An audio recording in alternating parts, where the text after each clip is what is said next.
माता सरस्वती, माता गंगा और माता लक्ष्मी तीनों पत्नियों के रूप में गोलोक में श्री कृष्ण की सेवा कर रही थी। माता गंगा और भगवान श्री कृष्ण के प्रेम को देखकर माता सरस्वती को क्रोध आ गया और माता गंगा को श्राप दे दिया कि तुम जाकर पृथ्वी लोक पर निवास करो। पलटवार में माँ गंगा ने भी सरस्वती माता को श्राप दे दिया कि तुम भी पृथ्वी लोक पर बहो। माता लक्ष्मी इन दोनों का बीच बचाव कर रही थी तो माता सरस्वती ने लक्ष्मी मैया को भी श्राप दे दिया कि तुम जा तुलसी का पौधा और पदावती नदी के रूप में निवास करो। माँ गंगा व्याकुल हो उठी और बोली, हे प्राणनाथ, मुझे पृथ्वी लोक पर कब तक रहना पड़ेगा? मैं कब तक पापियों के पापों को धुल के अपने आप को मैला करूंगी? भगवान श्री कृष्ण बोलते हैं, हे गंगे, जब कलयुग के 5000 साल बीत जाएंगे तब तुम अपने स्वरूपों में सारी नदियों के साथ वापस मेरे धाम आ जाना। और आज यही कारण है कि पवित्र नदियां अपवित्र होती जा रही, क्योंकि आगे जाकर यह नदियां पुराणों के अनुसार मलमूत्र के नदी नालियों के रूप में प्रवाहित होंगी। यही साइंस की थ्योरी कहती है कि गंगा जल में ऑक्सीजन की मात्रा मात्र 5% बची है, 10% से घटकर। यानी अकॉर्डिंग टू साइंस माता गंगा का जल धीरे धीरे अपवित्र होता जा रहा है। जैसे जैसे कलयुग बढ़ेगा धीरे धीरे यह सारी नदियां अपने वापस अपने दिव्य रूप में अपने वैकुंठ धाम प्रस्थान कर लेगी। पर केवल यहाँ पर एक पवित्र नदी बचेगी, मां नर्मदा,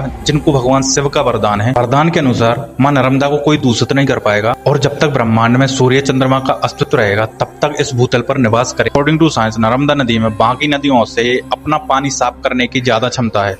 उसका सबसे बड़ा कारण है मां नर्मदा की बनावट, जो कि पर्वतों से होकर गुजरती हैं। और पुराणों के अनुसार इन पवित्र नदियों में मलमूत्र और कपड़े धोने की मनाही है कि नर्मदा जी का दर्शन करने से ही या स्मरण करने से ही पुण्य प्राप्त होता है। जय श्री कृष्ण।